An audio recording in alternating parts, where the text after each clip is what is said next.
s'installer confortablement. Vous pouvez mettre un deuxième coussin si vous trouvez que c'est trop bas, ou même trois. Puis il y a aussi donc, n'hésitez pas à vous mettre à l'aise. Il y a des plaids aussi si besoin.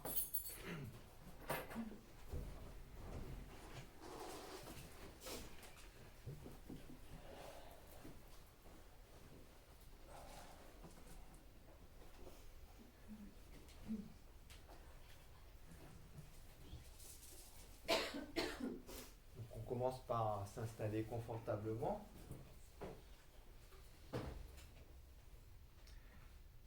Et puis pour recevoir l'enseignement de ce soir, on va tout d'abord commencer par se mettre à l'aise. Donc essayer donc tout simplement s'asseoir en essayant d'avoir le dos quand même un peu droit pour ne pas avoir de tension, que les énergies circulent bien. Puis on peut juste laisser les mains sur les genoux et pendant 2 à 5 minutes maximum, juste on essaye de se mettre à l'aise. On se met à l'aise.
Ensuite, traditionnellement, dans le grand véhicule, pour recevoir les enseignements, on développe une motivation qui est la plus pure possible, c'est-à-dire une motivation qui est altruiste, pas des mauvaises intentions ou des intentions qui sont très centrées sur soi, mais vraiment, donc, on essaye donc d'avoir cette ouverture d'esprit, ouverture de cœur, en générant ce qu'on appelle l'esprit d'éveil. Et pour cela, donc traditionnellement, on répète la formule de prise de refuge et de génération de l'esprit d'éveil 3 fois. Donc ceux qui souhaitent, vous pouvez m'accompagner. Sinon, pour les autres, continuez simplement à demeurer dans cet état d'aise, sans rien faire de plus. 我上帝是当主的主那拉，让主高度他你教苏西，让你接受你被所难的罗拉被修上的路光说，上帝知道所的。让出巴多达尼教苏西，达尼金苏伊贝。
Concernant ce premier exercice, en fait, d'une façon générale, se mettre à l'aise, ça ne veut pas forcément dire avoir des sensations agréables. De la même façon que lorsqu'on mange quelque chose de bon, ce n'est pas forcément quelque chose de sucré. Et donc ceci dit, se mettre à l'aise, ce n'est pas quelque chose qui est aisé. On peut facilement le dire, voilà, 2 minutes, on se détend, on se met à l'aise. Mais il ne suffit pas de le dire, ou il ne suffit pas simplement de le vouloir pour se sentir à l'aise. Mais bon, déjà, revenons sur le premier point. Donc, donc le fait de se mettre à l'aise, ça ne signifie pas forcément d'avoir des sensations agréables. Donc, pour expliquer cela, par exemple, vous pouvez très bien, par exemple, vous regardez un film qui vous intéresse beaucoup, vous êtes vraiment pris dans ce film et vous passez par différentes sensations. Néanmoins, vous n'allez pas vous sentir mal à l'aise avec ces sensations. Parce que donc, vous savez que c'est un film, en fait, tout simplement parce que vous avez une distance par rapport à ce que vous ressentez. Et en fait, c'est ça, lorsqu'on parle de DAISE, c'est pas tellement le fait de chercher à avoir des sensations agréables ou pas. Nos sensations, nos émotions, nos pensées sont des choses qui sont très fluctuantes. Et en fait, donc, se mettre à l'aise, en fait, c'est s'habituer ou s'exercer à avoir cet espace, quoi qu'il se passe lorsqu'on est en pratique. Donc bien sûr, c'est un entraînement, c'est une habitude. Et si on se donne la peine, en fait, de s'exercer ainsi tous les jours, on peut se rendre compte à quel point notre état, notre humeur peut changer d'un jour à l'autre, d'un moment de la journée à un autre moment de la journée. Donc suivant comment, par exemple, si vous méditez le soir, suivant comment votre journée s'est passée, eh bien vous allez ressentir des sensations très, très différentes. Mais ça ne pose aucun problème. Ce que l'on ressent, les pensées qu'on peut avoir. Donc lorsqu'on se met à l'aise, c'est simplement on prend une certaine distance qui fait qu'on va être capable d'apprécier ce qui se passe dans le moment, que ceci soit que ceci ait plutôt une connotation agréable ou désagréable, mais disons qu'il y a suffisamment de distance pour que en fait cela ne nous mette pas mal à l'aise. Et donc il y a différentes techniques ensuite, de très nombreuses techniques pour se mettre à l'aise. Donc par exemple, on peut s'amuser à scanner de la tête aux pieds, voir toutes les zones où il y a des tensions, etc.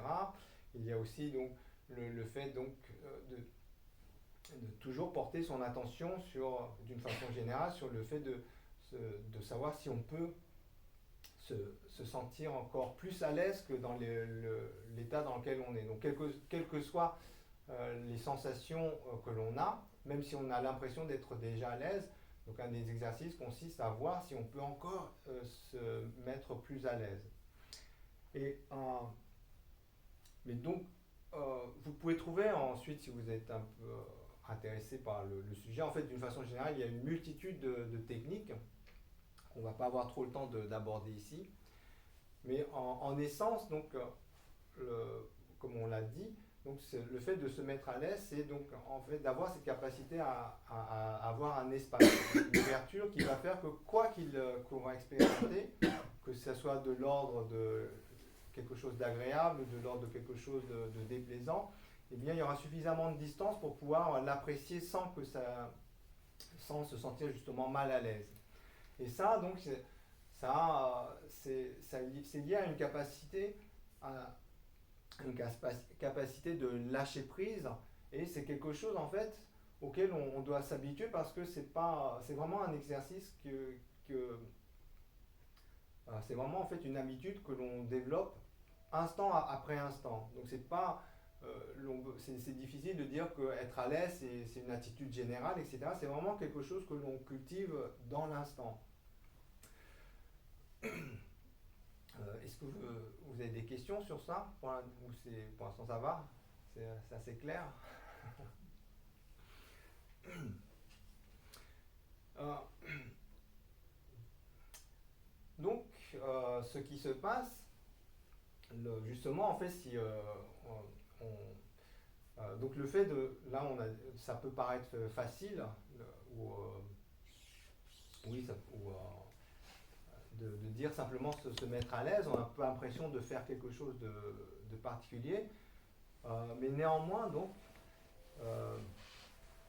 il est important de comprendre que le fait d'avoir cette capacité à se mettre à l'aise, quelles que soient les émotions que l'on a, quelle que soit notre humeur dans l'instant, c'est vraiment une base. C'est vraiment la base de toute pratique méditative. C'est-à-dire s'il vous manque ça au départ, en fait, ça risque d'être très compliqué par la suite, quelles que soient les méditations dans lesquelles vous vous engagez. Par exemple, les méditations du calme mental ou les méditations où on utilise des visualisations, etc. Toutes ces pratiques, aussi bien celles qui s'inscrivent dans le petit véhicule, dans le grand véhicule ou le véhicule des mantras secrets, en fait, nécessitent cette aise. On ne peut pas véritablement entrer dans méditation, dans une attitude où on est crispé, où on est anxieux, ou justement où il manque cet espace en nous-mêmes. Donc ceci dit, c'est vraiment une pratique, une habitude à acquérir, et ce n'est pas chose facile. Il ne suffit pas, par exemple, lorsque vous venez chez le dentiste, qu'ils vous disent mettez-vous à l'aise, détendez-vous, que immédiatement vous êtes détendu et vous pensez que tout va bien se passer. Et donc ça nécessite vraiment une expérience, une habitude. Et parfois, en fait, ce qui peut se produire, c'est justement lorsque on commence à s'habituer un peu à la pratique méditative. Par moments, on sent qu'on est capable de lâcher prise, mais par d'autres moments, on a l'impression que c'est toujours les mêmes obsessions qui viennent, ou qu'on n'arrive pas à progresser. Et donc, dans ces situations-là, eh bien, parfois on peut se sentir découragé ou avoir l'impression que justement ça ne marche pas. Peut-être que par moment ça marche, mais on n'a pas l'impression de progresser. Il y a comme un obstacle qui fait que finalement on a l'impression que ça ne marche pas et qu'on a envie de passer à autre chose. Et souvent, en fait, une des difficultés pour arriver à se lâcher prise est liée en fait à la compréhension de notre situation. Et justement, pour développer cette compréhension, on s'appuie sur les enseignements, donc notamment dans ce contexte-là, les enseignements du Bouddha. En fait, c'est dans ce cadre-là qu'on réalise à quel point ils sont inestimables. Ce n'est pas juste une connaissance un peu abstraite ou un peu philosophique pour la beauté de comprendre ou de connaître des choses, mais ce qu'enseigne le Bouddha, ce sont vraiment des outils qui nous permettent justement donc de déverrouiller certains nœuds ou certaines saisies qu'on n'arrive pas à lâcher facilement. Et donc c'est dans ce contexte-là que nous abordons l'enseignement de ce soir, que nous avons intitulé La beauté des quatre nobles vérités. Alors, on l'a intitulé ainsi pour différentes raisons. D'une part, parce qu'en fait, on ne va pas aborder les quatre nobles vérités même. Tout simplement parce que c'est un enseignement qui est extrêmement profond. Et en une session d'1 h 15, donc il est impossible de vraiment rentrer dans les détails de ces enseignements. Donc on va vraiment juste voir les grandes lignes, et notamment celles qui peuvent être utiles par rapport à nos pratiques personnelles. Donc ceci dit, le fait qu'on aborde les grandes lignes, en fait, c'est aussi une façon pour vous donner le goût d'approfondir. Donc on a une chance, et que ces enseignements en fait ont été traités et développés par un grand nombre de grands maîtres, et je pense qu'on peut facilement avoir accès à ces enseignements sous différentes formes, sous forme de livres, d'enseignements audio, etc. Et donc vraiment, je vous encourage à être curieux et à approfondir sur ces enseignements. D'autant plus que, en fait, comme vous pourrez le constater très rapidement, il y a différents angles pour présenter ces enseignements, suivant différentes traditions. Donc il est même intéressant, même si c'est une tradition même si c'est une tradition qui est différente de celle à laquelle on se rattache, il est vraiment intéressant donc de recevoir ces enseignements, justement pour avoir les différents éclairages. Donc l'autre raison pour laquelle on a parlé de beauté pour évoquer ces quatre nobles vérités, c'est que justement nous on va prendre un éclairage particulier, qui est l'éclairage du grand véhicule. Et cet éclairage, en fait, elle a une beauté particulière parce que donc, ce qui nourrit le grand véhicule, eh bien, c'est la bienveillance, l'amour et la compassion. Et à partir du moment où on se donne la peine de cultiver ces qualités, en fait, la vie est belle. La vie apparaît belle, même si elle peut être très difficile. Ce que justement est un des points de ces enseignements. Et puis la troisième raison pour laquelle on a intitulé cet enseignement la beauté des quatre nobles vérités, c'est pour faire un peu un titre choc. Choc pourquoi ? Parce que généralement, lorsqu'on parle de vérité, on parle de choses qui sont factuelles, de choses qui sont objectives. Alors que le terme de beauté renvoie à quelque chose qui est de l'ordre du subjectif. L'esthétique est quelque chose de subjectif. Ce qui est beau pour quelqu'un n'est pas forcément beau pour quelqu'un d'autre. Et là, en fait, c'est une façon un peu, donc dans un titre court, un peu choc, pour justement nous interroger, et si on a le temps, ça sera un des points qui va conclure cet enseignement, sur le sens de ce qu'on considère comme étant une vérité.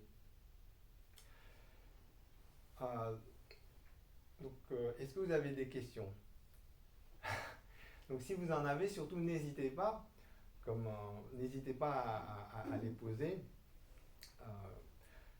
Donc voilà. Alors, donc si vous n'avez pas de questions, on va donc développer un peu ce sujet pour ce soir. Alors tout d'abord, une des choses qui est remarquable concernant ces quatre nobles vérités, alors, ces quatre nobles vérités donc, constituent en fait le tout premier enseignement qu'a donné le Bouddha. Alors, donc, lorsqu'on lit la biographie de la vie du Bouddha, en fait, le Bouddha, à un moment dans son cheminement spirituel, atteint l'éveil parfait et insurpassable. Et à ce moment-là, donc, il dit: ce que je viens de réaliser est tellement profond, tellement paisible, au-delà de tout concept, que même si je vais essayer de l'enseigner, personne ne comprendra. Et du coup, de ce constat, il reste en silence dans sa réalisation pendant 7 semaines. Et c'est vraiment, donc, au bout de ces 7 semaines, donc on dit, c'est par la bienveillance de divinités qui ont remarqué donc les qualités incroyables du Bouddha, et donc suite à cela, lui ont fait des offrandes et lui ont demandé d'enseigner. Et donc suite à cela, le Bouddha donc enseigne ces 4 nobles vérités, qui sont donc le tout premier enseignement qu'a donné le Bouddha. Et c'est un enseignement qui est remarquable parce que, donc voilà, tout ce qu'on va parler de beauté, donc un des aspects magnifiques de cet enseignement, c'est que tout en posant les fondations, en fait, il fait le tour de la question. Autrement dit, donc ce premier enseignement, c'est l'enseignement qui s'adresse en fait au public le plus large. Plus ensuite on va aller par la suite dans les autres cycles d'enseignement, plus en fait il va restreindre un peu son auditoire. Mais dans ce premier cycle, et en particulier dans ce tout premier enseignement, il s'adresse vraiment à l'auditoire qui est le plus vaste possible. Non seulement il fait ça, mais en plus il parvient en fait à aborder euh, tous les aspects, les aspects les plus importants de son enseignement. Tout ce qui permet en fait de réaliser ce que lui-même a réaliser ce que lui-même a perçu comme étant au-delà de tout concept, comme étant inexplicable, etc.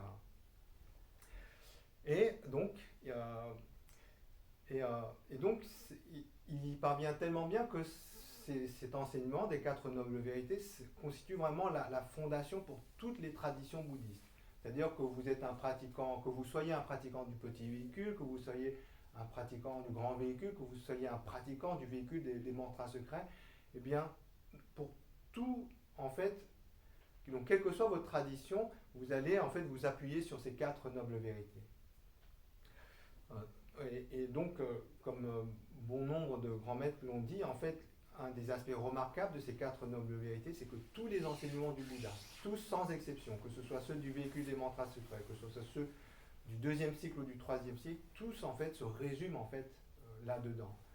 En d'autres termes, le Bouddha, en fait, lorsqu'il expose les 4 nobles vérités, il expose tout, il dit tout. Il n'y a rien de plus à ajouter en fait à ces 4 nobles vérités. Donc, c'est donc un enseignement qui est extrêmement profond, puisqu'il va nous amener jusqu'à le sens ultime, le sens absolu des choses, mais il le fait aussi d'une façon remarquablement simple. Donc, pour être un peu plus concret, on va d'abord présenter ces 4 nobles vérités. Donc, il s'agit dans l'ordre de la vérité de la souffrance, ensuite de la vérité de l'origine, puis de la vérité de la cessation, et enfin de la vérité du chemin. Et ces 4 vérités, en fait, elles sont posées d'une façon très structurée, et structurée d'une façon très logique. Et en fait, même pour s'en rappeler, il y a une image qui est très simple, qui est donc celle d'un médecin qui, tout d'abord, diagnostique une maladie, donc dit à son patient, voilà, vous avez telle ou telle maladie, donc ça, c'est la vérité de la souffrance. Ensuite, il lui dit, bah, vous avez cette maladie parce que vous buvez trop, ou vous fumez trop, ou vous faites ceci, ou vous faites cela. Donc ça, c'est la deuxième qui est la vérité de l'origine, c'est-à-dire il va parler de l'origine de la souffrance. Puis, la troisième noble vérité est la vérité de la cessation. C'est-à-dire, le médecin dit, ne vous inquiétez pas, vous pouvez guérir de cette maladie. Et puis, la quatrième noble vérité, qui est celle du chemin, en fait, le chemin, c'est l'antidote. Le médecin, à ce moment-là, dit, si vous voulez guérir, eh bien, vous devez faire ceci, cela, cela. Donc, la structure est très claire. En fait, le Bouddha, d'abord, exprime donc la réalité de la souffrance. Ensuite, il en expose les origines. Puis ensuite, il énonce, il montre le fait qu'il existe une réalité ou une vérité qui est au-delà de la souffrance. terme technique qu'on appelle nirvana. Et puis, il montre finalement le chemin qui permet d'atteindre ce nirvana. Alors, donc, ici, donc, si vous voulez bien, on va aborder, donc, comme c'est très structuré, très logique, on va aborder l'une après l'autre ces quatre nobles vérités. Et si vous avez des questions, surtout n'hésitez pas, même n'hésitez pas à m'interrompre, je ne m'en fâcherai pas. Alors, donc, tout d'abord, une précision. Donc, pourquoi on appelle justement ces quatre nobles, on parle de vérité ici, c'est parce que, en fait, le Bouddha, dans ces quatre nobles vérités, expose des réalités qui sont universelles. Et donc le terme universel est important, c'est-à-dire que le Bouddha ne parle pas de choses qu'il a créées lui-même, ce n'est pas une vue personnelle qu'il a, une création de l'esprit, mais vraiment, en fait, il va parler de choses qui, à nos yeux, de choses qui sont des réalités universelles. Même lorsqu'il va aborder la dernière vérité qui est celle du chemin. Donc il y a vraiment un caractère qui est universel dans la façon, dans le chemin, dans l'antidote qu'il enseigne. Et c'est en fait dans ces perspectives-là que souvent les gens disent en fait que le bouddhisme n'est pas une religion, parce qu'en fait, au travers des quatre nobles vérités, il expose les choses d'une façon très factuelle. Alors, donc la première noble vérité, et donc comme pour revenir à l'image du médecin, qui est la vérité de la souffrance, qui est le fait donc, à ce moment-là, donc le Bouddha montre que la souffrance c'est une réalité de notre monde, c'est une réalité qui est universelle. Donc de la même façon qu'un médecin donc, fait prendre conscience à son malade qu'il est atteint de telle ou telle maladie. Bon, bah, si ce que dit le Bouddha est quelque chose d'une réalité universelle, bah, c'est que tout le monde le sait, tout le monde peut le savoir, n'est-ce pas? Donc on va dire oui, la souffrance, tout le monde sait que notre monde est souffrance. Mick Jagger lui-même ne chante-t-il pas à qui veut l'entendre, qu'est-ce qu'il chante déjà? I can get no satisfaction.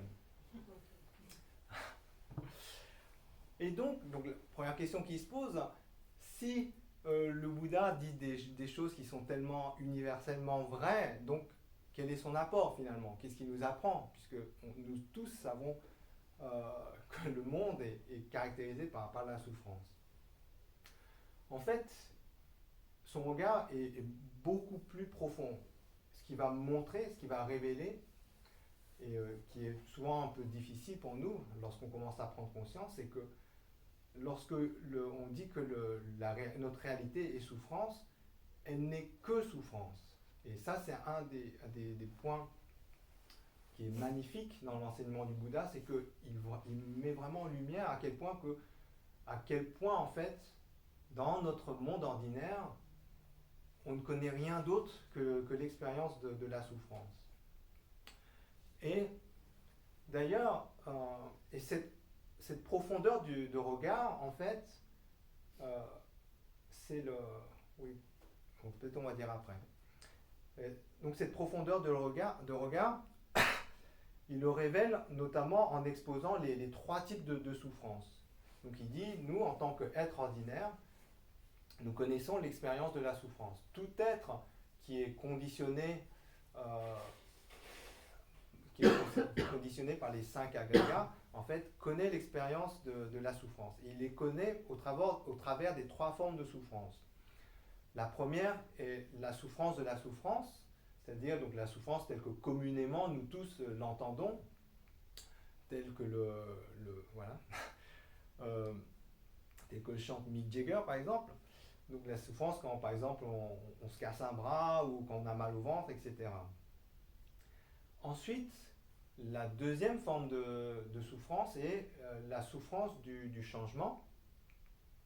Et la troisième forme de souffrance est la souffrance qui est inhérente à à tout être à partir du moment où il possède, où il s'identifie en fait à un corps.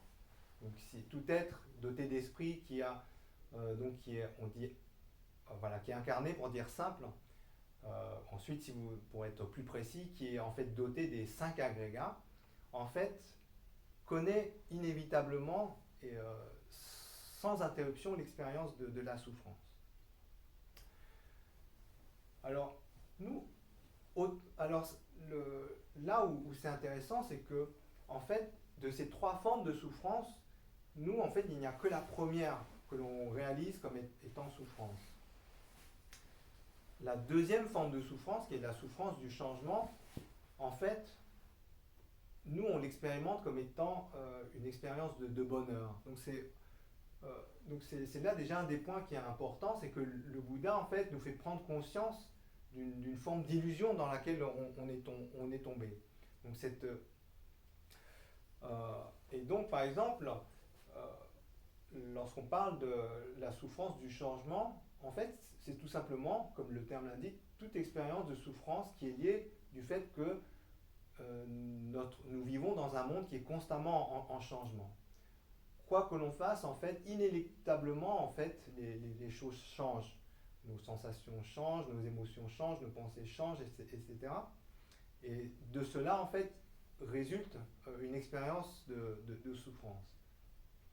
Si bien que, en fait, toute expérience qui est ordinairement perçue comme étant bonheur se révèle être en réalité l'expérience de la souffrance. Donc toutes, c'est vraiment toutes. On peut s'amuser ensuite lorsqu'on a, enfin, à regarder, nous, qu'est-ce qu'on considère comme étant de l'ordre du bonheur, pour se rendre compte finalement à quel point c'est de la souffrance. Donc vraiment, tout exemple peut être pris. Donc par exemple, si on croit que manger un bon repas, c'est le bonheur, eh bien en fait, en y réfléchissant, ça n'a rien à voir avec un bonheur qui est authentique. Donc l'impression même de quelque chose qui est bon est liée souvent à l'expérience de la faim. Une personne qui n'a pas forcément faim, eh bien, elle ne va pas avoir envie de manger, et puis même si elle mange quelque chose de très bon, très raffiné, elle peut ne pas percevoir en fait tout le goût de ça, en particulier si elle a beaucoup mangé déjà. Et donc, réfléchissez, observez par vous-même ce que le Bouddha justement nous invite à faire. Mais généralement, les choses les plus délicieuses qu'on a mangées, ce sont souvent des choses qu'on a mangées lorsqu'on a vraiment eu très faim. Et de la même façon, en fait, toutes les expériences qui nous ont paru très agréables, eh bien, elles sont associées également à une souffrance qui a été particulièrement profonde. Par exemple, si vous guérissez d'une maladie qui vous a été très pénible, au moment où vous guérissez, vous avez l'impression que c'est un bonheur absolu. Mais en fait, il n'y a pas de bonheur particulier, c'est juste que vous venez de guérir d'une maladie, par exemple une très grave grippe ou quelque chose qui a vraiment traîné. Mais pour vous, le simple fait d'avoir guéri de ça, sur le coup, vous le percevez comme étant un bonheur immense. Et en fait, si on réfléchit un peu, tous nos bonheurs en fait, sont comme ça. Ils sont en fait inéluctablement associés à une expérience de souffrance. Et ensuite donc ensuite dans la troisième forme de souffrance qui est celle qui est associée à toute forme conditionnée, en fait le Bouddha montre à quel point en fait on n'échappe pas instant après instant à l'expérience de la souffrance. Et cette troisième forme, elle est encore plus subtile parce que pour nous, en fait, en tant qu'être ordinaire, on ne le perçoit pas, on le perçoit comme étant une sensation neutre. Donc par exemple, le fait d'avoir un corps, si vous n'êtes pas malade, vous ne sentez pas que vous êtes en souffrance. Mais par contre, si vous y réfléchissez un peu, eh bien vous allez vous rendre compte que finalement, ce corps que l'on traîne, en fait, c'est comme une plaie ouverte. C'est une porte qui nous rend vulnérables à plein de souffrances, qui nous voue en fait, à l'expérience de la souffrance. Et cette souffrance potentielle en elle-même est souffrance. Et donc, ici, donc, on va en profiter. Oui, peut-être apporter, donc ici, cette profondeur de regard, en fait, c'est le regard qu'ont les êtres qui réalisent véritablement la vérité de la souffrance. Donc ces êtres qui réalisent véritablement, ce sont ce qu'on appelle en termes sanskrit, les Aryas. Et c'est ce terme-là, en fait, que l'on traduit par noble. Donc ce qu'on communément en français, on dit, lorsqu'on parle des nobles vérités, en fait, derrière le terme noble, il n'y a pas une idée de noblesse ou quelque chose qui est de cet ordre-là, de la royauté, etc. On parle de noble en fait parce que c'est des vérités telles que les voient les êtres qui sont en fait donc les Aryas, c'est-à-dire les êtres qui sont sortis du cycle des existences, qui ont un regard sur l'expérience de la souffrance sans en être prisonniers. Donc de ce fait, justement du fait qu'ils ne sont plus prisonniers de cette expérience de la souffrance, ils ont un regard qui est extrêmement profond. Donc ils ont cette capacité de... Nous, comme on est dans la souffrance, il y a des choses qu'on ne voit pas ou que l'on perçoit comme étant bonheur, mais qui est en réalité de l'ordre de la souffrance. Mais un être réalisé, pas forcément un Bouddha encore, mais un être qui a réalisé, un être noble, entre guillemets, donc un Arya, donc qui a réalisé pleinement le sens de la vérité de la souffrance. Lui, il voit toutes ces trois formes de souffrance comme étant de la souffrance. Donc, il voit même que le simple fait d'avoir un corps, même en bonne santé, c'est une immense souffrance. Alors que nous, on le perçoit simplement comme quelque chose de très neutre. On n'arrive pas à en percevoir tout le défaut, toute la négativité qu'il y a par rapport à cette condition. Et donc, lorsque le Bouddha expose cette vérité de la souffrance, donc ensuite, comme on a dit, on n'a pas le temps de rentrer dans le détail. Déjà, j'ai pris beaucoup de temps. Mais bon, c'est important. Je pense qu'il n'y a que des choses importantes qui ont été dites là. Et donc le Bouddha dit, concernant cette première vérité, vous devez en fait la comprendre complètement. Et ça, donc, c'est du bon sens même, en fait. Donc même si dans un premier temps, on n'a pas d'aspiration spirituelle particulière, mais même si on veut être simplement heureux dans cette vie, c'est quelque chose qu'on doit comprendre. C'est une condition qui est nécessaire. Parce que justement, si on n'a pas cette compréhension que notre mode ordinaire est vraiment caractérisé par une profonde expérience de la souffrance, et bien c'est justement à ce moment-là qu'on se leurre. On se leurre en croyant que ce qui nous rend heureux, c'est de bien manger, ou ce qui nous rend heureux, c'est d'être aimé. Ce qui nous rend heureux, donc être aimé, c'est d'être célèbre, ou d'être reconnu. Et donc on va courir derrière ça, on va courir à essayer de trouver la gloire, on va courir à essayer de trouver un confort matériel, à être riche. Mais en fait, sans comprendre que justement, le bonheur véritable ne se trouve pas derrière ça. Et bien au contraire. Et c'est ça, lorsqu'on dit que dans la deuxième souffrance, la souffrance du changement, elle est d'autant plus souffrance qu'on se leurre en croyant que c'est du bonheur. Parce que lorsque l'on croit que c'est du bonheur, en fait, comme ça n'en est factuellement pas, en fait, ce qu'on génère, c'est de l'attachement. Et c'est cet attachement qui fait toute l'intensité de notre souffrance. Et donc voilà, non, même si on n'est que intéressé par le bonheur de cette vie, qu'on n'a pas d'aspiration spirituelle particulière, il est vraiment important d'avoir conscience que notre monde est caractérisé par la souffrance. Plus on va avoir conscience de cela, et moins on va être naïf et tomber dans des histoires ou des aventures qui vont nous créer plus de problèmes et de regrets. Et donc, pour revenir à notre pratique, justement, un des bienfaits concernant le fait de contempler cette vérité de la souffrance, c'est qu'elle va justement nous aider à nous défaire de l'attachement qu'on a par rapport aux choses de la vie.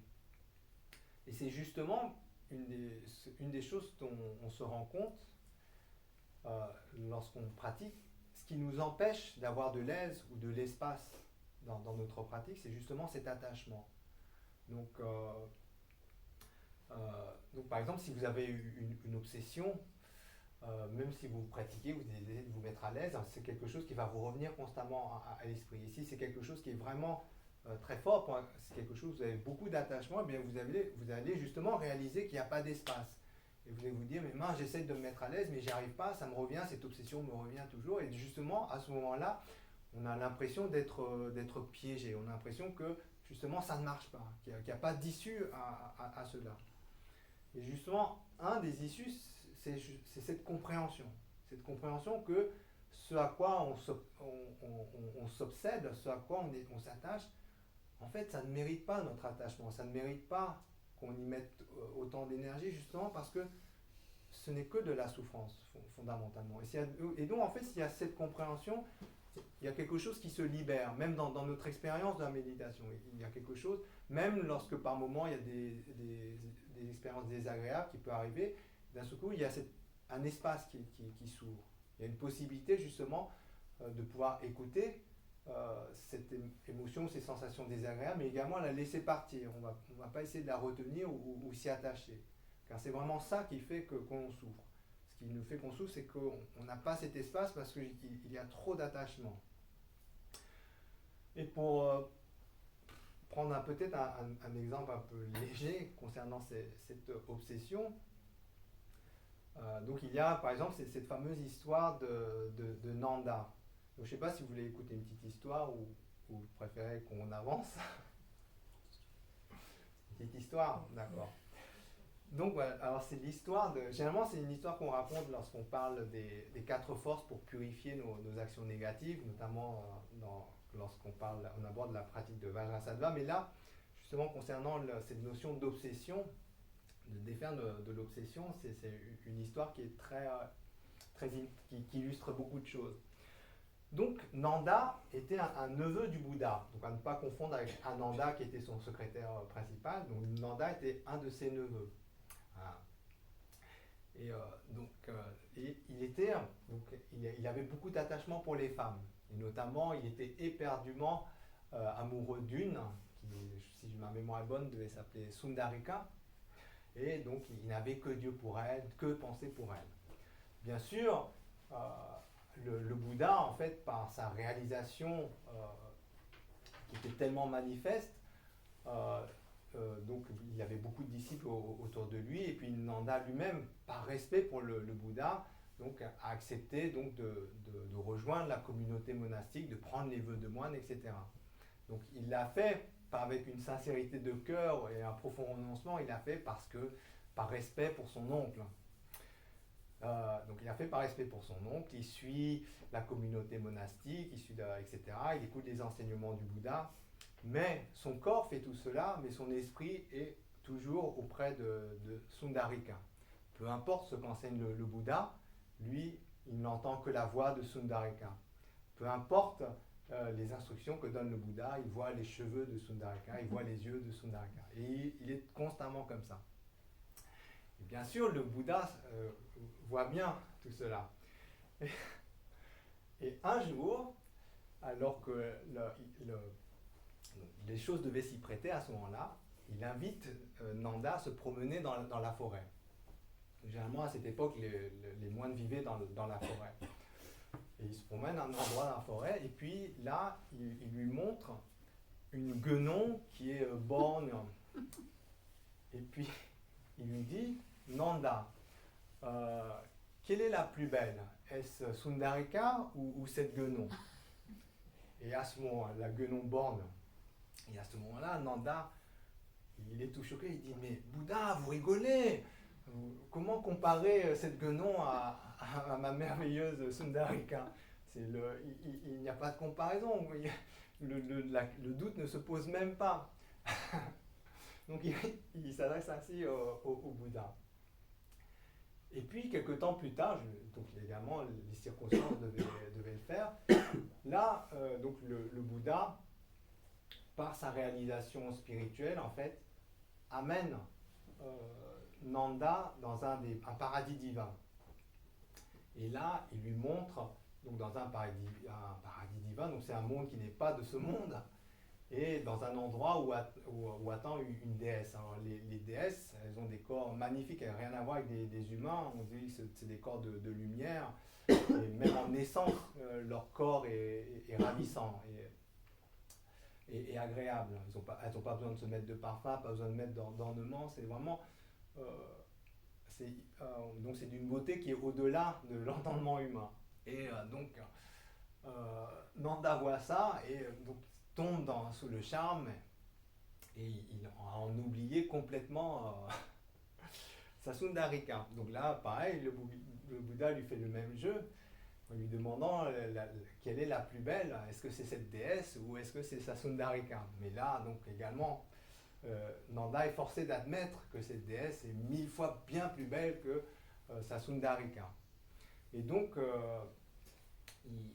le Bouddha s'adresse à la déesse en lui demandant ce qu'elle fait. Et puis elle dit, j'attends un futur Dieu qui va apparaître dans ce monde, qui est actuellement dans le monde des humains, qui s'appelle Nanda, qui est moine, et qui par la vertu qu'il va accumuler par le fait d'avoir été moine, il va renaître dans ce monde divin, et je serai sa compagne. Et là, Nanda est tout ravi. Donc lorsqu'il revient sur Terre, il devient très assidu à la discipline monastique, très attentif aux enseignements du Bouddha, etc. Et puis, vient encore un peu plus tard, le Bouddha utilise à nouveau ses pouvoirs pour cette fois amener Nanda dans le monde des enfers. Donc là également, autant donc le monde des dieux, on dit, est inexprimable, tellement les choses sont magnifiques par rapport aux expériences humaines, autant il est dit que dans les mondes infernaux, la souffrance est telle que même la pire des souffrances humaines paraît être insignifiante. Et donc là, Nanda prend conscience de ces incroyables souffrances, il en est terrifié. Donc dans l'histoire, on dit, donc pour dire d'une façon imagée, parce qu'on ne peut que parler de façon imagée de ces tels mondes de souffrance. Donc il voit un démon qui prépare un espèce de, dans un brasier brûlant, qui prépare une sorte de chaudron avec des armes brûlantes, en fait, des choses les plus horribles qu'on peut imaginer. Et là également, le Bouddha s'adresse au démon en lui demandant qu'est-ce qu'il fait. Et là, il dit, je prépare donc tous les instruments de torture pour recevoir un certain dieu qui, lorsqu'il était humain, donc s'appelait Nanda, et parce que lorsqu'il aura fini d'épuiser tout le mérite en tant que dieu mondain, comme il n'a pas, eh bien, il devra, comme il n'aura plus ce mérite, il viendra chuter dans cet enfer. Et donc, je me prépare à l'accueillir. Et là, cette expérience en fait produit le déclic attendu par le Bouddha. C'est-à-dire que Nanda, à ce moment-là, il réalise que quoi qu'il se passe dans le cycle des existences, il connaîtra tôt ou tard l'expérience de la souffrance.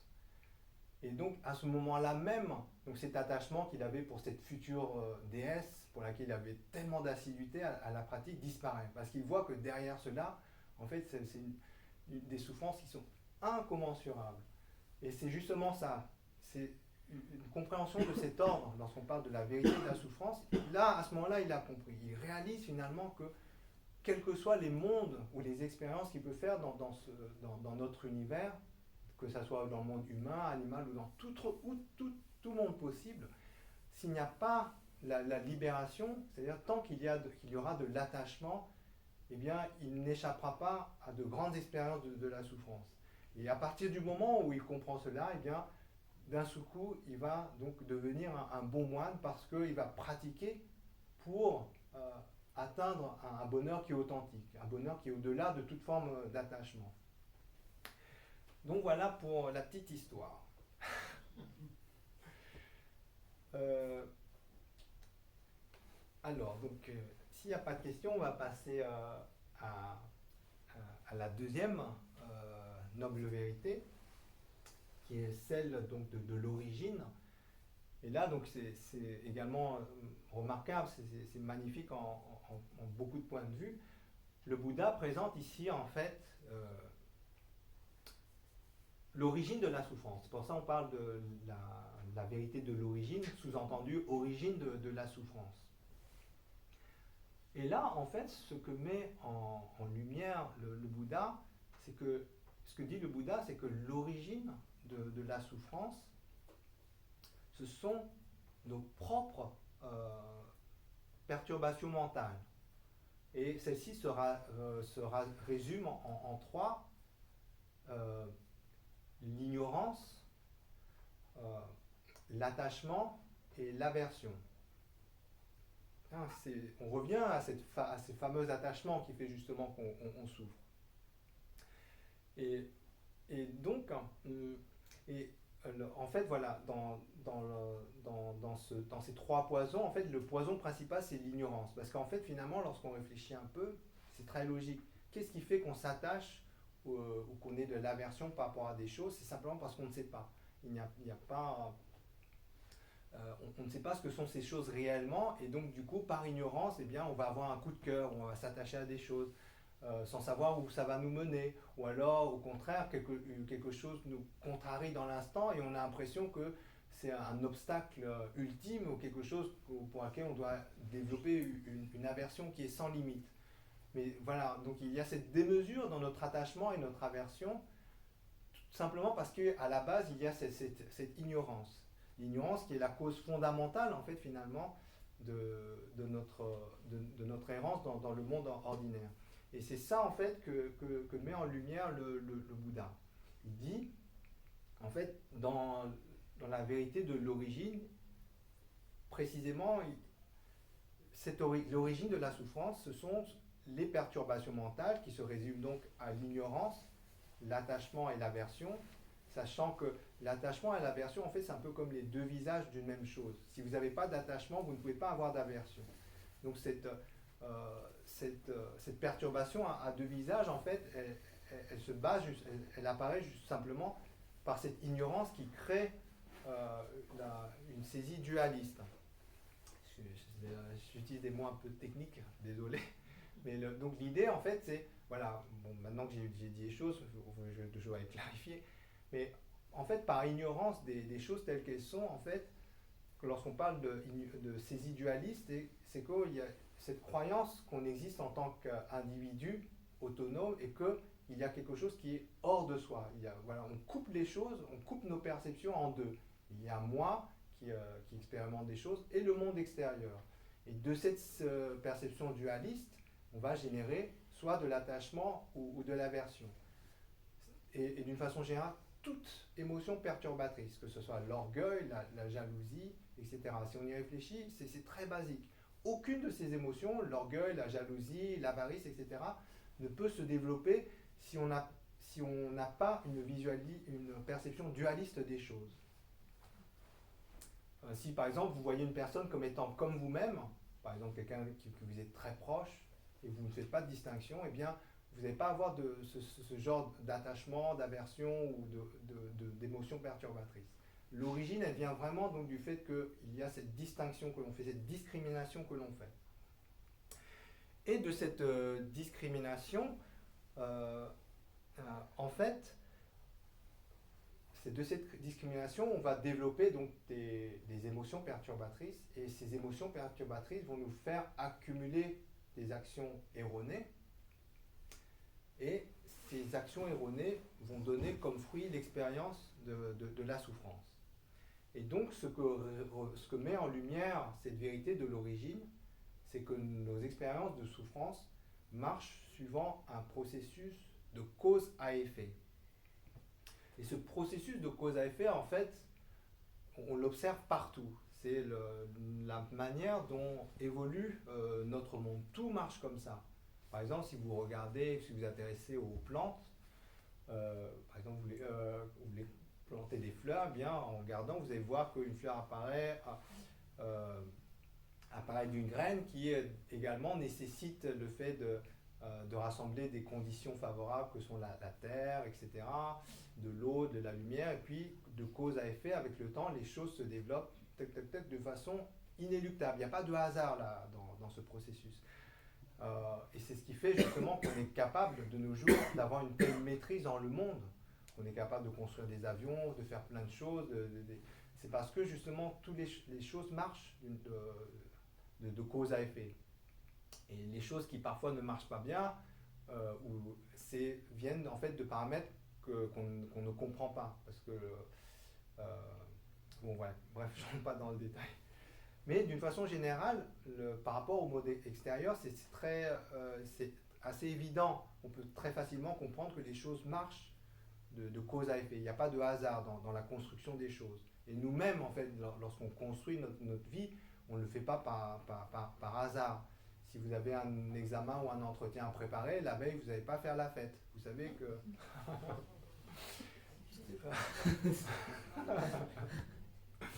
Donc vous savez qu'il y a des causes et des conditions à mettre en place pour être prêt au jour J. Donc parce que voilà, c'est une évidence. Par contre, et là également, de la même façon que pour la vérité de la souffrance, là le Bouddha va vraiment en profondeur.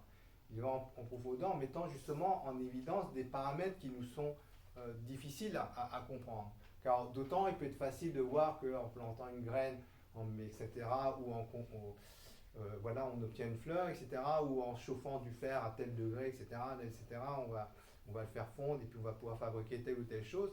Mais autant voir comment nos expériences de souffrance sont reliées à nos propres perturbations, c'est beaucoup plus subtil. Les choses sont moins directes. Et c'est d'autant plus difficile à saisir qu'une partie de ces paramètres remonte à bien avant cette vie. Et parce que finalement, la tragédie ou le fond du problème vient de là. C'est que notre condition, en fait, elle n'est pas apparue comme ça juste au cours de cette vie présente. Si c'était le cas, en fait, finalement, on n'aurait pas trop à se soucier des choses, même que cette vie soit agréable ou désagréable. Si on est sûr que tout prend fin après, donc d'une certaine façon, peu importe ce qui se passe.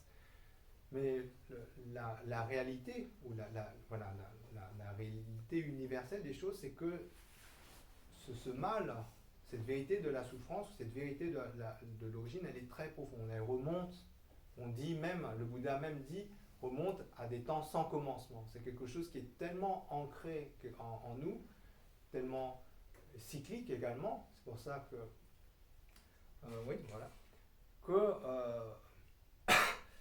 en fait, cette vérité de la souffrance et cette vérité de l'origine, si on ne met pas un processus de cause à effet particulier pour y mettre fin, en fait, c'est quelque chose dont on ne s'en sort pas. Et c'est quelque chose qui est difficile à voir parce que justement, tous les paramètres ont des causes qui sont très profondes, des causes qui sont en partie insondables. Mais pour...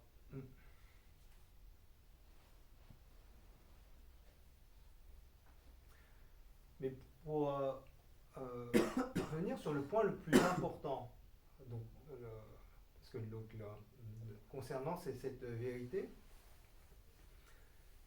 c'est qu'à partir du moment où le Bouddha dit que l'origine de la souffrance vient de notre propre ignorance et de nos actions erronées, il dit également que ça ne vient pas d'autre chose que cela. C'est-à-dire qu'il n'y a pas dans l'absolu un démon qui fabrique un enfer en train de vous attendre. Il n'y a pas dans l'absolu une déesse qui vous attend dans un monde paradisiaque, etc. Il n'y a pas dans l'absolu, en fait, un être extérieur à vous qui décide de votre bonheur ou de votre souffrance, qui fait pour vous la pluie ou le beau temps. Même si, ordinairement, dans notre situation actuelle, on voit bien que notre bien-être temporaire dépend de personnes extérieures à nous. Par exemple, l'actualité présente montre bien que si certains présidents font des réformes qui ne nous plaisent pas, eh bien ça impacte notre bonheur personnel. Donc, euh, mais fondamentalement, le point le plus important, c'est que le véritable bonheur ou la véritable expérience de la souffrance, en fait, elle vient de notre façon de fonctionner. Et ça, c'est vraiment un des points un des points qui est clé dans les enseignements du Bouddha. Et un des points également qui est un des points clés, c'est que tout ce processus de notre évolution, en fait, se base entièrement suivant une loi de cause à effet, c'est-à-dire sur un processus qui est inéluctable. Il n'y a pas de hasard dans cela. Et de là, en fait, apparaît donc une structure qui est... En fait, on voit d'un seul coup donc l'élégance de la structure, justement, dans l'enseignement du Bouddha. Donc, d'abord, lorsqu'il parle de la vérité de la souffrance, il présente donc le résultat, dont les causes sont nos propres perturbations. Donc il y a un lien de cause à effet entre la vérité de la souffrance et la vérité de l'origine. De la même façon, il y a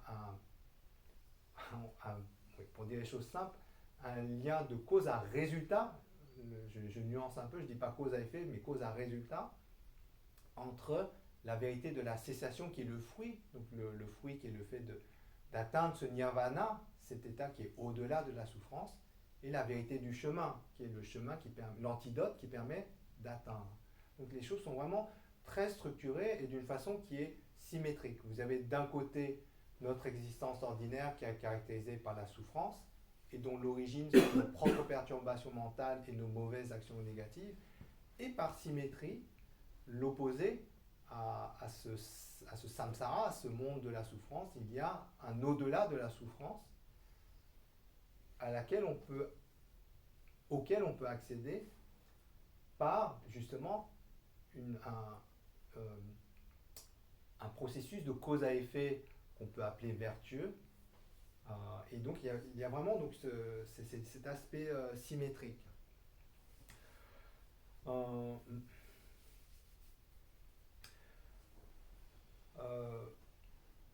Est-ce qu'il y a des questions? Non, pas de questions. Ça va? C'est clair? Tant mieux, c'est clair. Et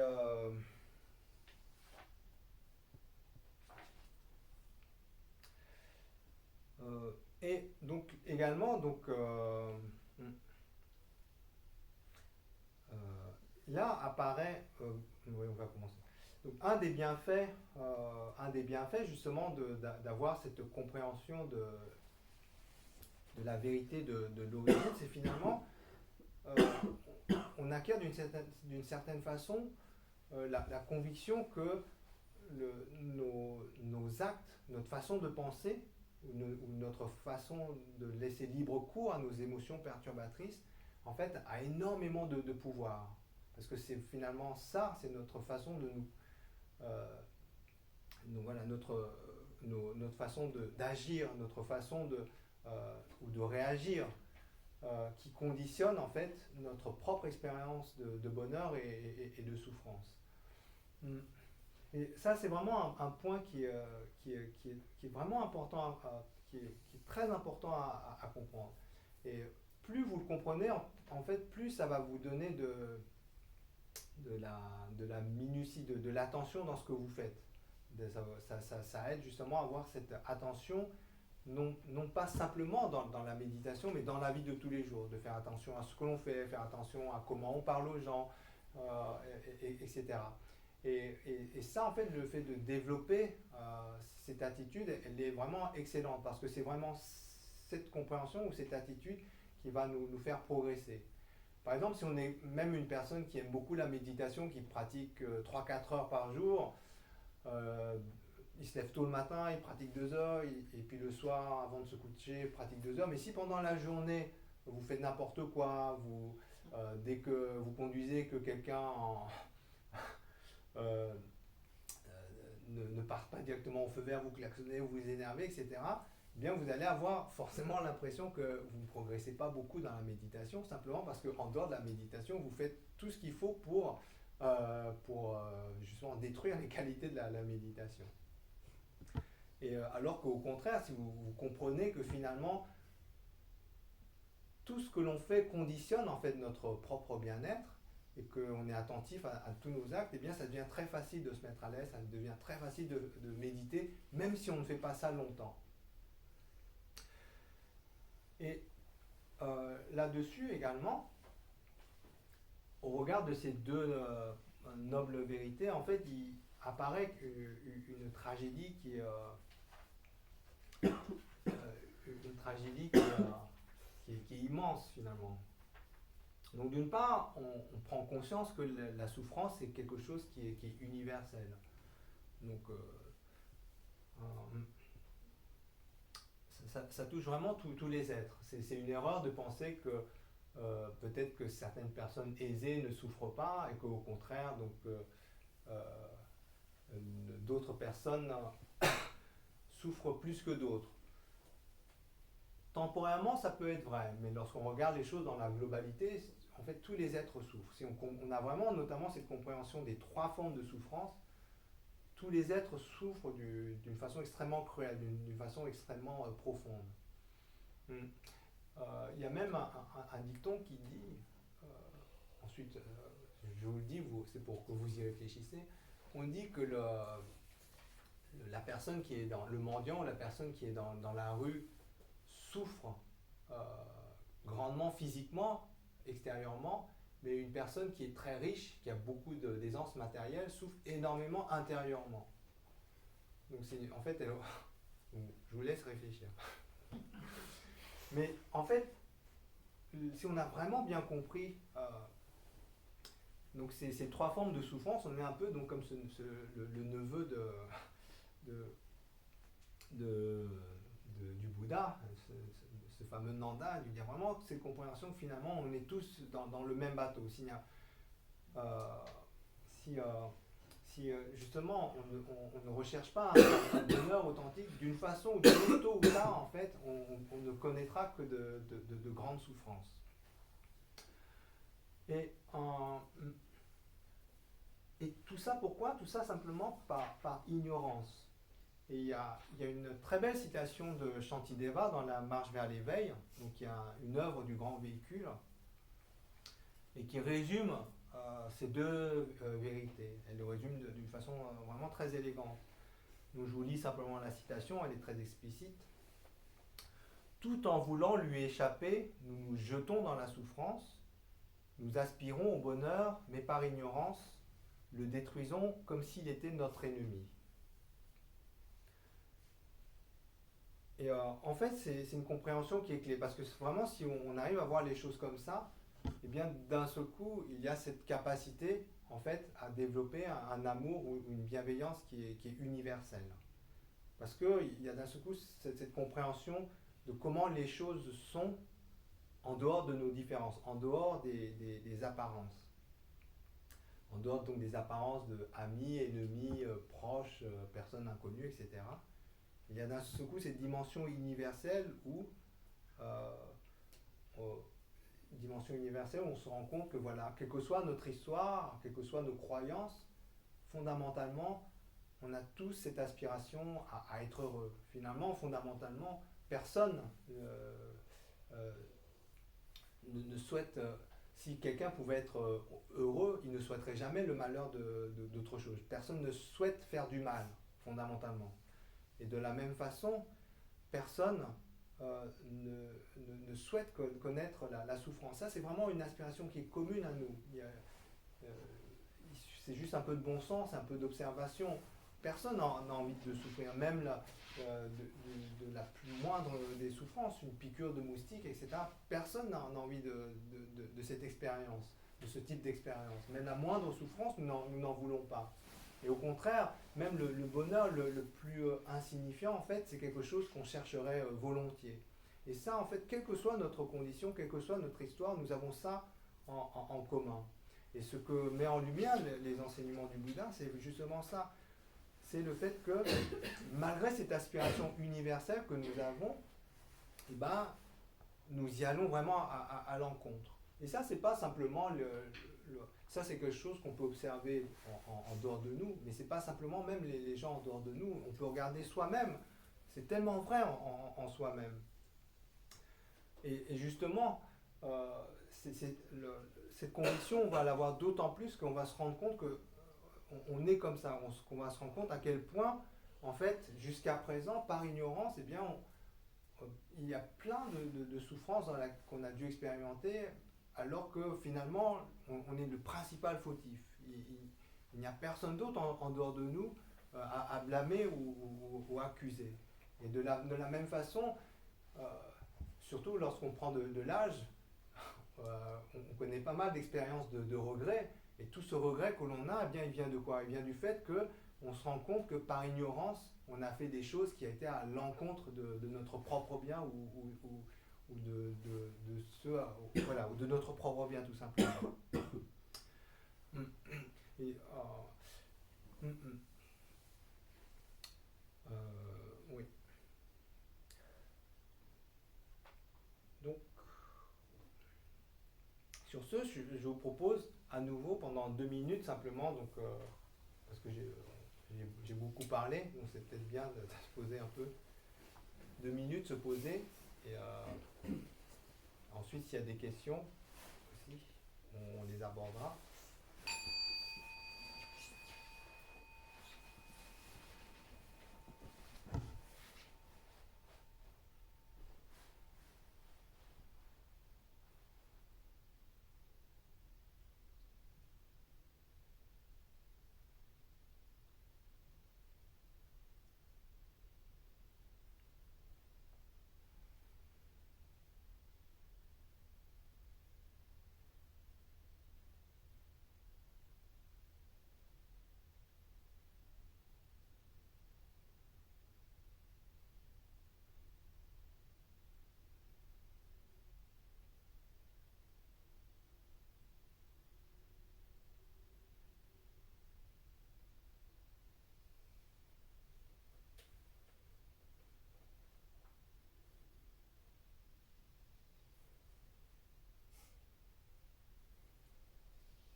Est-ce qu'il y a des questions?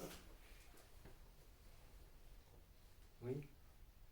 Oui, j'ai une question. En fait, je voulais savoir si est-ce qu'on peut penser que notre souffrance, en fait, finalement, provient du fait qu'on attend de la vie ce qu'elle ne peut pas nous donner au final de par son essence, qui est souffrance et impermanence. Tout à fait, oui. On peut penser ça. Oui, on peut penser ça. Et c'est même en fait en fait lorsque c'est magnifique. En fait, lorsque le Bouddha développe justement la vérité de la souffrance, Donc il dit une des caractéristiques, c'est justement que une des caractéristiques dans la vérité de la souffrance, c'est que voilà, la vie ne peut pas nous apporter ce à quoi on attend. Et donc là aussi, donc comme on a évoqué au début, quand je vous encourage en fait à écouter souvent ces enseignements ou même de différentes sources, c'est parce que c'est vraiment un sujet qui est très profond. Donc c'est difficile en une heure de donner beaucoup de détails. Et,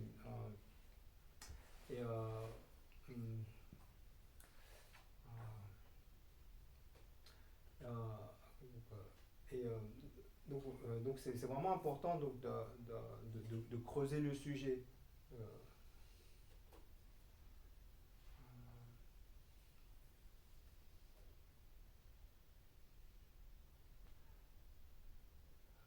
Oui, je voulais dire quelque chose, ça m'est passé.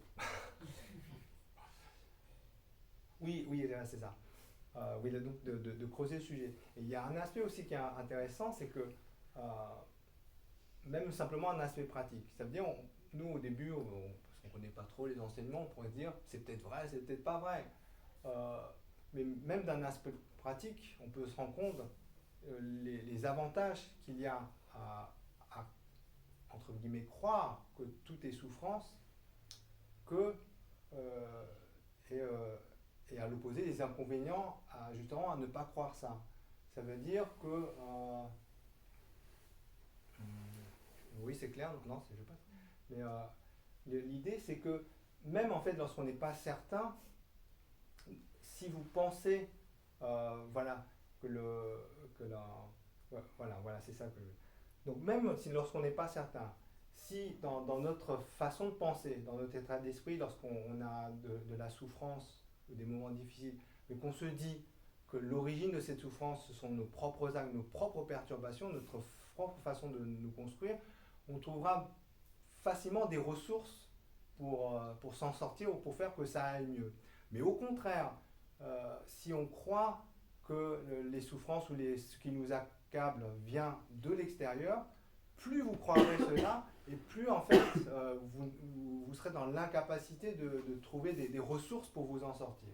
Parce qu'en fait vous aurez tout mis ça à l'extérieur de vous. Et donc, voilà, donc même d'un aspect pratique, c'est extrêmement utile.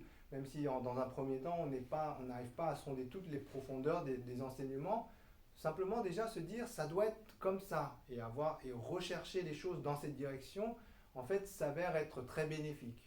Et c'est justement, ouais, oui, justement.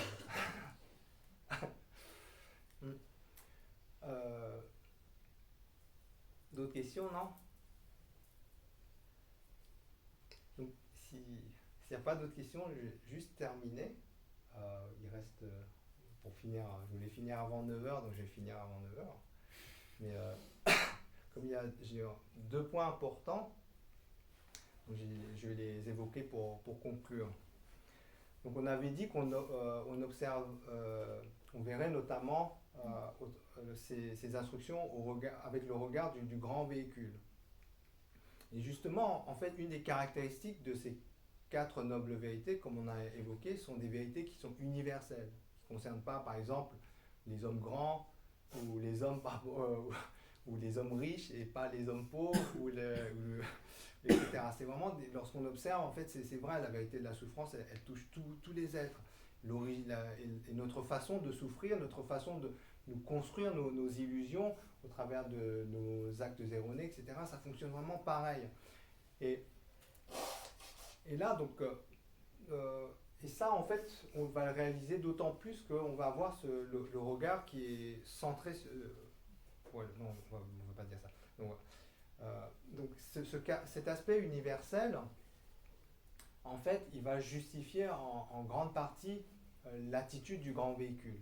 Parce que souvent, lorsqu'on présente le grand véhicule par rapport au petit, on vient facilement le questionnement, mais donc pourquoi on doit cultiver l'esprit altruiste, pourquoi la bienveillance, etc.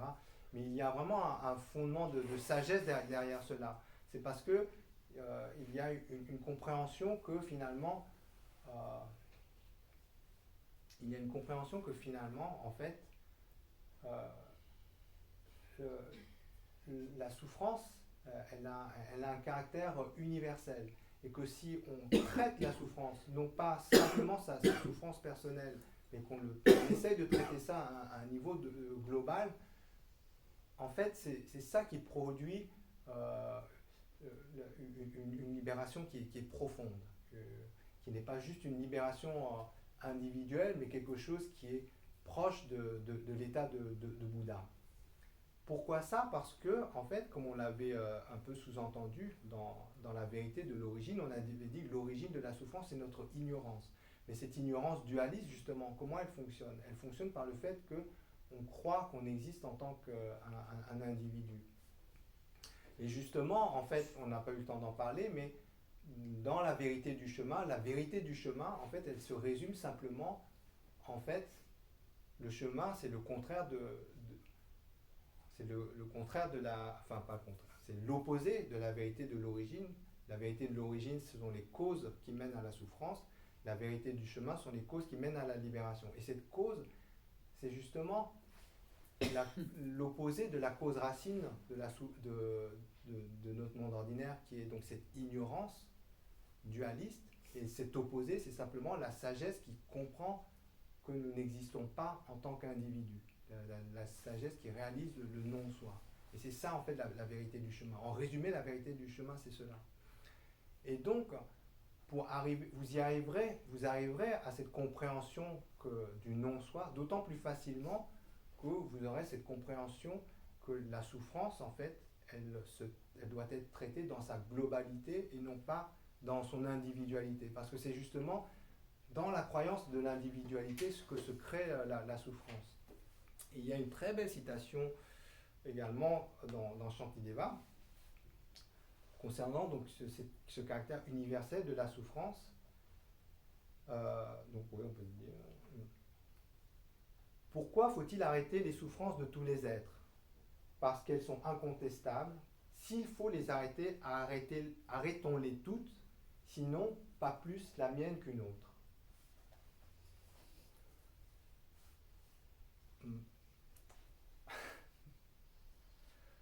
Voilà, j'espère que je ne vous ai pas embrouillé plus. Mais globalement, voilà, c'était un des points qui est important d'avoir cet éclairage par rapport aux pratiques du grand véhicule. Justement, cet éclairage de sagesse qui fait qu'on comprend qu'on ne parle pas d'amour et de bienveillance juste pour l'amour et la bienveillance. Il y a vraiment un bien fondé, une raison pratique derrière cela.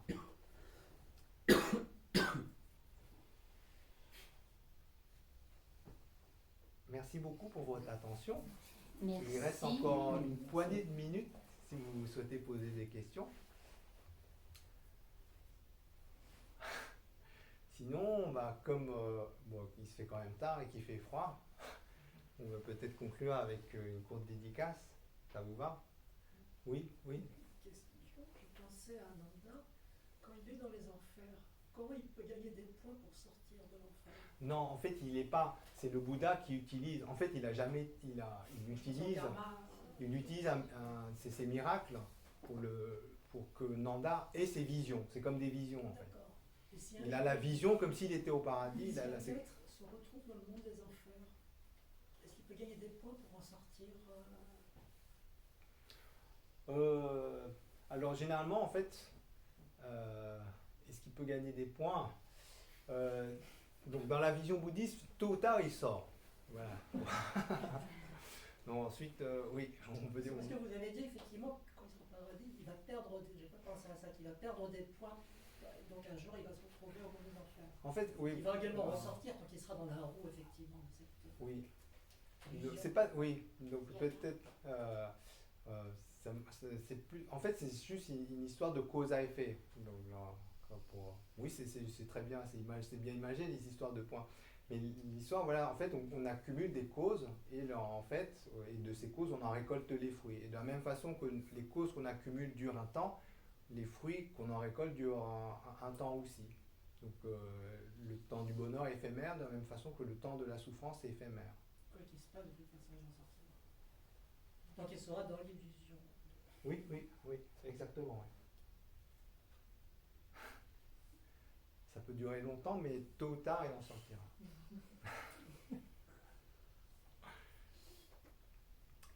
Voilà, donc on va dédier en pensant donc que toutes les vertus qu'on a partagées par ces enseignements puissent être bénéfiques à tous les êtres sans exception, sans discrimination.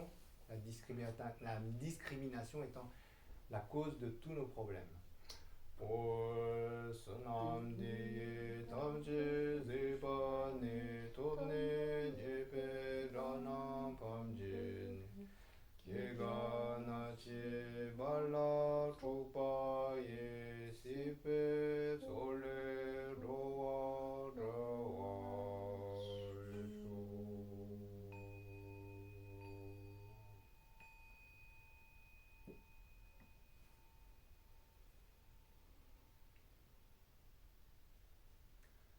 Merci beaucoup pour votre attention, pour votre intérêt. Rentrez bien, bonne continuation à tous. Merci.